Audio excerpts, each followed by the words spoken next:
Right, this is the EGR map that we found in the last video. I've left it at exactly the same point that we were at when we were watching the last video. Here we've got data for our EGR map, and here we've got a 2D representation but turned the other way round. If we look at look, there's those bits. I'll move that over there. So there's those bits and there's those bits, but turn the other way around. So we've got a representation of it like that. Now let's have a look at some of these numbers, because there's something a little bit odd about these numbers, and the easiest way to look at them is to have two sets of numbers open at once. So let's get the text open. That's all grey at the moment. If we press delete, that will get that. That will always be yellow now. You found that map, it's over here. It will always be yellow. Right, now there's our original numbers. Now I'm going to just run the scroll wheel up on the mouse. So just move that up a little bit so that it gives me a bit more room, and I'm going to click and drag that one up a bit. Now I can see two versions of the same thing. Look, 8,500, but there it's 8,500. Now WinOLS, when it produces this map, will always ignore unused noughts at the beginning. So that's nothing new. Computers have been doing that since they were invented. So it will ignore that naught at the beginning. So I will get 8,500, which is the same as that. So that is okay. So I've got sets of numbers. Now the big problem here is making the numbers make sense. If I double click on the middle of there, what I will get is a properties box. And the properties box is for that data that's in the middle and the whole map, and it's basically saying to me, here's a map and I've given it that name. So in other words, WinOLS has given it that name. Now I'm going to rename that to EGR map. I'm going to give it a description because of what it is. I'm going to call it the mass airflow, because it is actually the mass airflow through the mass airflow meter, which some people refer to as AMM. It is probably measured in milligrams per stroke, so I'm going to put milligrams per stroke in there. Right, now what I'm going to do is I'm going to go down and look at some of these other things. I've got this factor offset thing here, and I've got this here, and it says 1. Now I know from experience of engines that I am never going to get a flow rate of 8,500. For a 2-litre engine, I can expect a flow rate in the region of 1,000. The addition of a turbocharger might give me a little bit more airflow rate, but I'm certainly going to have a figure in the area of 1,000, not 8,500. So what I'm going to do is I'm going to change that to 0.1. That will multiply 8,500 by 0.1 and give me, look what we've got, 850. 850 is not that different to 1,000, so I suspect that I've now got output figures that are more sensible. I've got a maximum airflow figure of 850. So I'm going to say to myself, yeah, I'll accept that. Now at this point, if I click X, I will lose whatever changes I've made. So I click OK. Right, let's look at what else we've got. This information here goes up to 51. 51 what? Well, if we double click on that, that will open and it's telling us it's the x-axis. Now, WinOLS has decided that's IQ. IQ is short for injection quantity. Now, I'm going to accept that as being correct. Milligrams per stroke, I'm going to accept that as being correct. 0.01, I'm going to accept that as being correct. And down here, I've got precision of 1. Now, why have I accepted 0.01? Well, the reason I've accepted 0.01 is because I want that to read as 51. If it was 0.1, it would read as 510, so 510.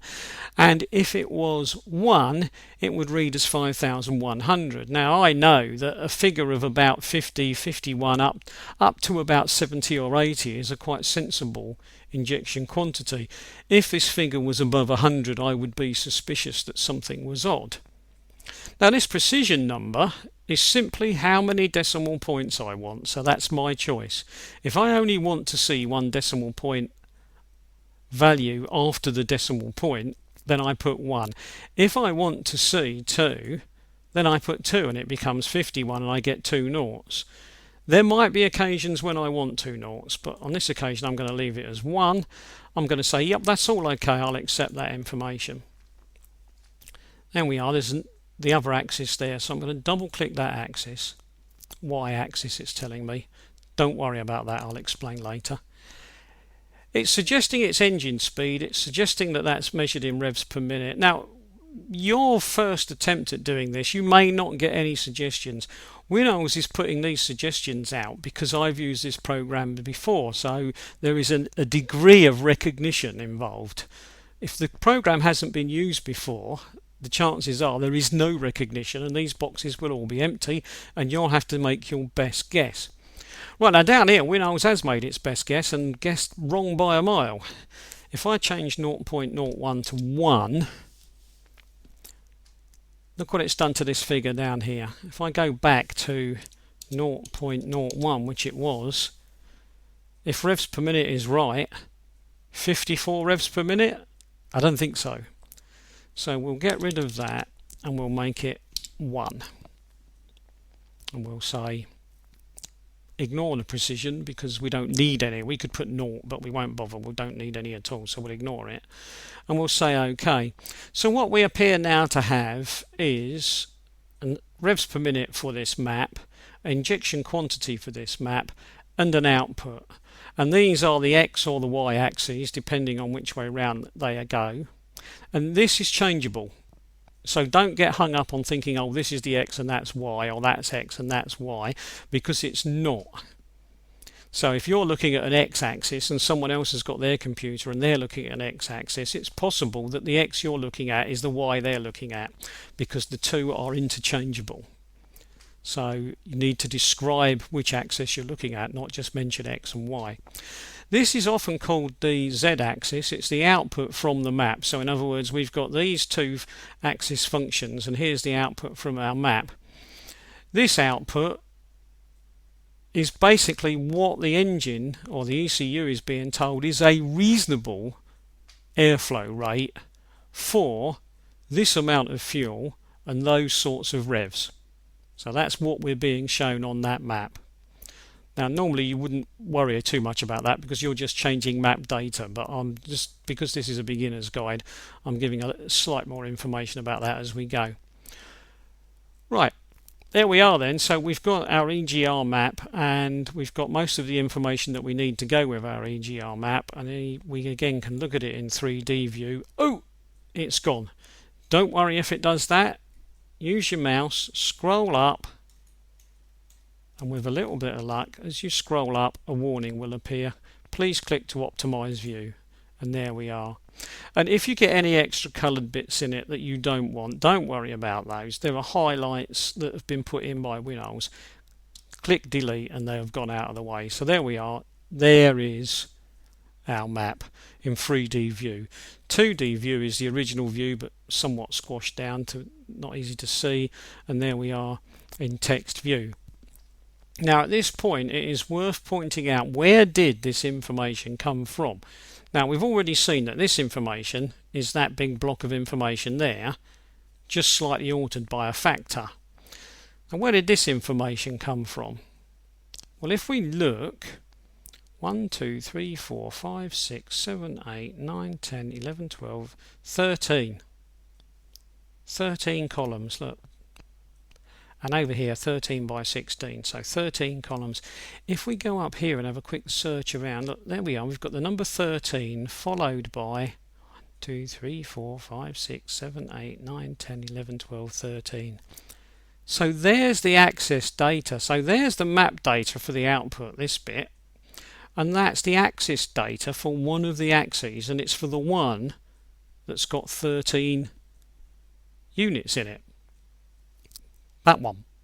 So when we're forced to do this on our own with no help from WinOLS, one of the things that we can look for is, if we know how many of these we want, we can go and look for a number that corresponds to the number that we want. So if we know that we want 16 rows, we can go and look for 16 rows, and look, there it is, 16 rows, 16, and if we count those, there will be 16. If you're doing this on your own though, because WinOLS hasn't done it for you, don't get tripped up by these. Just in front of the 16 there's a number. That's a reference number in the hex dump. Now WinOLS uses that reference number to find maps. Don't you use that number. And if we look here, let's go and find our 13. Look, there's a reference number in front of that one. And again, you don't use that number. So you won't ever need to use that number or that number unless you become a super duper expert in searching for files and decide you want to use those reference numbers to help you search. But as a beginner, you won't want those numbers and you won't want anything to do with those numbers. So when you're looking for an axis, you'll be saying to yourself, how many digits has it got? Oh, it's got 16. Right, I'll search for 16.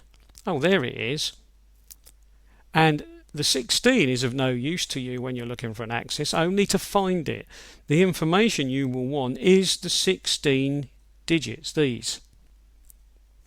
And for 13, it will be these 13. Not the actual number 13 or the number 16. They just help make it easier for you to find it. Right, what I'm going to do is, you can see now that there is no magic close box down here. So for this one, I'm just going to click X to close it, and I'm going to stop there for this video and start the next one looking for a different map just to reinforce what we've done so far.